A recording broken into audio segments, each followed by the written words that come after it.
नमस्कार सभी को। स्वागत है आपका एक बार फिर से एग्ज़ाम स्टार एजुकेशन के यूट्यूब प्लेटफॉर्म पर। और आज मैं आपके लिए लेके आया हूँ पशु परिचर से संबंधित जो डेयरी साइंस के प्रश्न हैं, वो प्रश्न मैं आपके लिए लेके आया हूँ। और इस वीडियो में सिलेक्टेड प्रश्न है जो कि वेरी वेरी इंपॉर्टेंट प्रश्न है, और ये पार्ट 8 हमारा इस क्लास का रहेगा। 50 बहुत ही महत्वपूर्ण प्रश्न है, तो जल्दी से वीडियो को शेयर कर दीजिए और जितना हो सके उतना लोगों तक इसको पहुंचाइए। और वीडियो को लाइक करना ना भूलें, और चैनल को सब्सक्राइब जिन्होंने भी नहीं किया है वो कर दीजिए। चलते हैं हमारे पहले प्रश्न की ओर। पहला प्रश्न है, गाय के दूध का पीएच कितना होता है? गाय के दूध का पीएच कितना होता है? 6.6, 6.9, 6.8 और 9। तो इसका राइट आंसर हो जाएगा ऑप्शन ए 6.6, जो कि गाय के दूध का पीएच होता है। अगला प्रश्न देखते हैं। भैंस के दूध का पीएच कितना होता है? यानी पहले हमने गाय के दूध की बात की जो कि कितना था, 6.6 पीएच था। अब है भैंस के दूध का पीएच कितना है। तो भैंस के दूध का पीएच कितना होता है? तो ये भैंस के दूध का पीएच होता है 6.8। कितना होता है? 6.8 पीएच होता है। अगला प्रश्न है, थनैला रोग से पीड़ित दूध का पीएच कितना होता है? यानी थनैला रोग से जो पीड़ित पशु है उसके दूध का पीएच मान कितना होता है? तो उसका होता है 7.4%। 7.4 पीएच होती है। कितनी होती है? 7.4 पीएच होती है। अगला प्रश्न है, बकरी के दूध का पीएच मान कितना होता है? जो बकरी के दूध का पीएच मान है वो कितना होता है? तो होता है 7.5। यानी 7.5 से लेकर के 8% तक यहाँ पे होता है। और हम खीस के पीएच की बात करें, किसके? खीस का पीएच कितना होता है? खीस का पीएच होता है 5.7 से लेकर के 6.4 तक खीस का पीएच होता है। अगला प्रश्न है, 1 ग्राम दुग्धम से कितनी ऊर्जा प्राप्त होती है? यानी 1 ग्राम जो दुग्धम है उससे कितनी ऊर्जा प्राप्त होती है? तो कितनी ऊर्जा प्राप्त होती है 1 ग्राम दुग्धम से? 5 कैलोरी, 4 कैलोरी, 7 कैलोरी या फिर 8 कैलोरी? तो इसका सही उत्तर है 4 कैलोरी है वो। 1 ग्राम दुग्धम से 4 कैलोरी ऊर्जा प्राप्त होती है। अगला प्रश्न है, गाय के दूध में दुग्धम पाया जाता है। यानी गाय का जो दूध होता है उसमें दुग्धम कितने प्रतिशत पाया जाता है? तो गाय का जो दूध होता है उसमें 4.9% दुग्धम है जो पाया जाता है। कितना? 4.9%। अगला प्रश्न है, भैंस के दूध में दुग्धम पाया जाता है। यानी भैंस के दूध में दुग्धम कितना होता है? तो 5.48% इसका राइट आंसर हो जाएगा। क्वेश्चनों को देखकर आपको पता चल गया हो कि क्वेश्चन किस लेवल के हैं, तो इसलिए जितना ज़्यादा हो सके उतना वीडियो को शेयर ज़रूर करना। अगला प्रश्न है, साहीवाल गाय के दूध में लैक्टोज पाया जाता है। यानी जो साहीवाल गाय की नस्ल है, देसी नस्ल है, उसमें कितना लैक्टोज पाया जाता है? तो उसमें 5% लैक्टोज है वो पाया जाता है। और सबसे मीठा दूध होता है इस गाय की नस्ल का, दूध मीठा होता है। अगला प्रश्न है, दूध में कितने प्रकार की प्रोटीन पाई जाती है? यानी दूध में कौन कौन सी प्रोटीन है वो पाई जाती है? तो दूध में 3 प्रकार की प्रोटीन है वो पाई जाती है। ऑप्शन बी राइट होगा। अगला प्रश्न है, दूध में पाई जाने वाली प्रोटीन के नाम है। तो दूध में कौन कौन सी प्रोटीन है वो पाई जाती है? तो केसीन प्रोटीन पाई जाती है, एल्ब्यूमिन भी पाई जाती है और ग्लोब्युलिन भी पाई जाती है। तो ये उपयुक्त सभी राइट हो जाएंगे।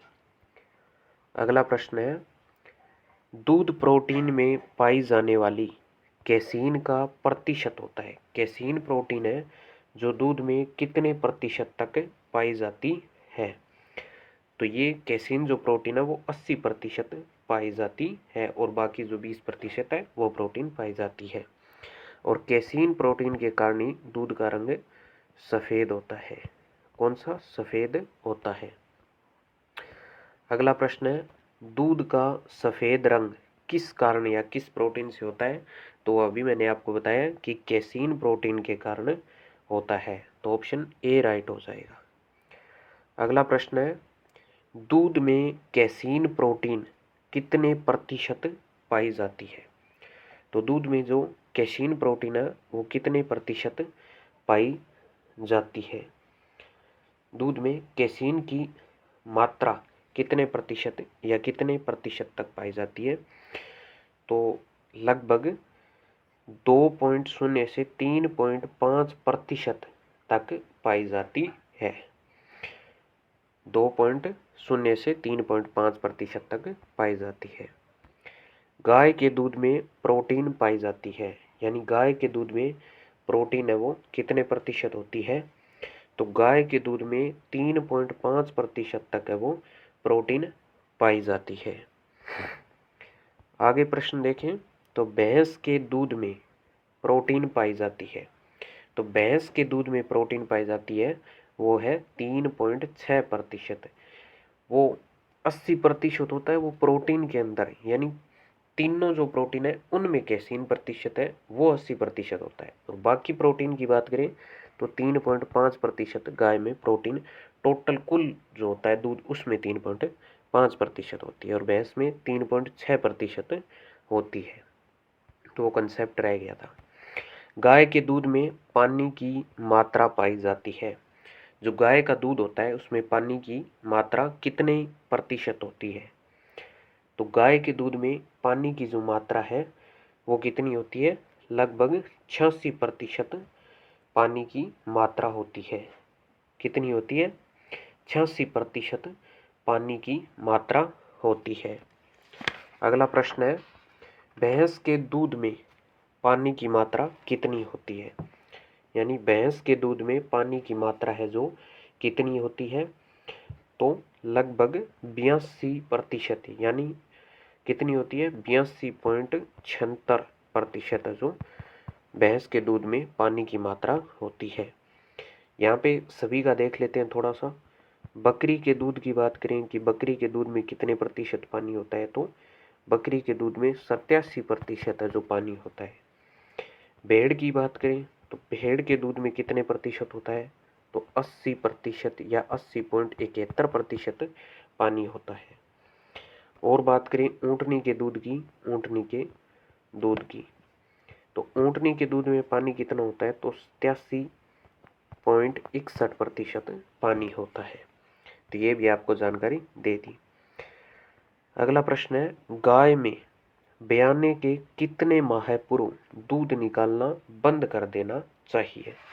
4 माह, 2 माह या फिर 5 माह या फिर 6 माह? तो कितने माह पहले? तो 2 माह इसका राइट आंसर हो जाएगा। अगर आपको वीडियो अच्छा लग रहा हो तो शेयर ज़रूर करना और लाइक ज़रूर कर देना। अगला प्रश्न है, भैंस में ब्याने से कितने माह पूर्व दूध निकालना बंद कर देना चाहिए? तो गाय में तो 2 माह पहले था, कितना? 2 माह पहले, और भैंस में कितना हो जाएगा? 3 माह पहले भैंस का हो जाएगा। अगला प्रश्न है, हाथ द्वारा दूध दोहने में कितना समय लगना चाहिए? तो कितना समय लगना चाहिए? तो इसका राइट आंसर है 5 से 7 मिनट में ये जो दूध दोहन की प्रक्रिया है ये पूर्ण कर ली जानी चाहिए, 5 से 7 मिनट। अगला प्रश्न है, मशीन द्वारा दूध दोहने में कितना समय लगना चाहिए? मशीन द्वारा, तो मशीन द्वारा 3 से 4 मिनट का समय लगना चाहिए। 3 से 4 मिनट है जो लगना चाहिए। और हाथ द्वारा कितना? हाथ द्वारा 5 से 7 मिनट का समय लगना चाहिए।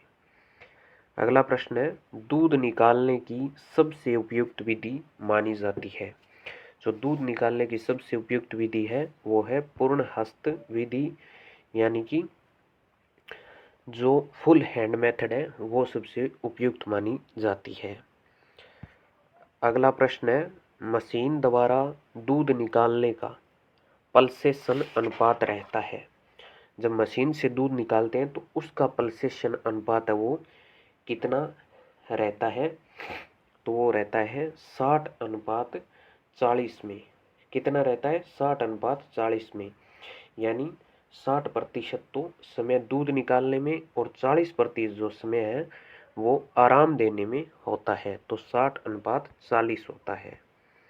अगला प्रश्न है, मशीन द्वारा दूध निकालने के लिए पारे का प्रेशर उपयुक्त रहता है। जो पारे का प्रेशर है वो कितना रहता है? तो 360 मिलीमीटर जो पारे का उपयुक्त प्रेशर रहता है। अगला प्रश्न है, भैंस के दूध में वसा की मात्रा पाई जाती है। तो भैंस के दूध में वसा की मात्रा है वो कितनी पाई जाती है? तो वो पाई जाती है 7.38%। भैंस के दूध में वसा की मात्रा पाई जाती है। अगला प्रश्न है, गाय के दूध में वसा की मात्रा पाई जाती है।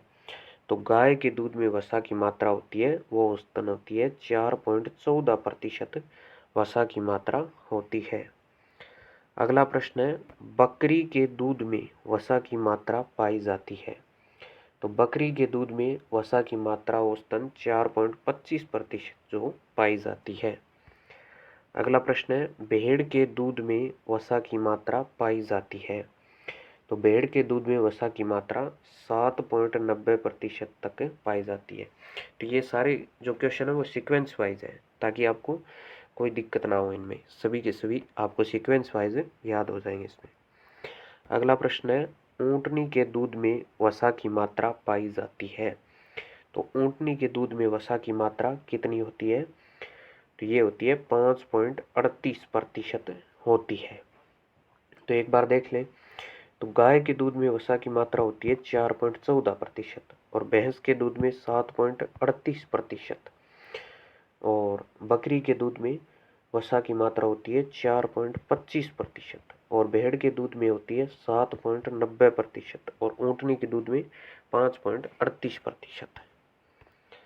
अगला प्रश्न है, गाय के दूध में SNF प्रतिशत होता है। तो गाय के दूध में जो SNF प्रतिशत है वो कितना होता है? तो वो होता है 9.25%। अगला है, भैंस के दूध में SNF प्रतिशत कितना होता है? भैंस के दूध में SNF प्रतिशत है वो कितना होता है? तो ये होता है 9.86%। 9.86% और गाय के दूध में 9.25%। अगला प्रश्न है, बकरी के दूध में SNF प्रतिशत होता है। तो बकरी के दूध में SNF प्रतिशत है वो कितना होता है? तो होता है 8.75%। 8.75%। अगला है, भेड़ के दूध में SNF प्रतिशत कितना होता है? तो इसमें होता है 11.39%। भेड़ के दूध में SNF है वो होता है, यानी वसा रहित ठोस पदार्थ। SNF की फुल फॉर्म है वसा रहित ठोस पदार्थ। ठोस पदार्थ। अगला है, गाय के दूध का आपेक्षिक घनत्व कितना होता है? यानी जो गाय के दूध का आपेक्षिक घनत्व है वो कितना होता है? तो वो होता है 1.028 से लेकर के 1.030 तक होता है। 1.028 से 1.030 होता है। इन दोनों में से आपको एक ऑप्शन मिल जाएगा। अगला है, भैंस के दूध का आपेक्षिक घनत्व कितना होता है? जो भैंस के दूध है उसका आपेक्षिक घनत्व है वो कितना होता है? तो इसका होता है 1.032 होता है। अगला प्रश्न है, दूध का उबाल बिंदु होता है।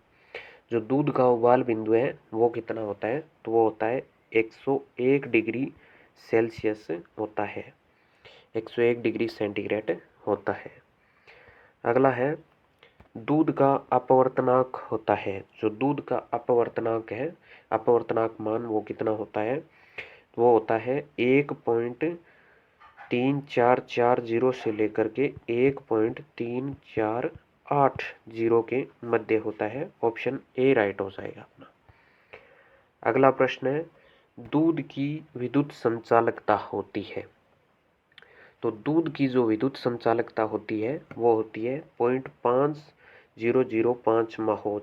ऑप्शन बी राइट हो जाएगा, यानी 0.005 महोज दूध की विद्युत संचालकता होती है।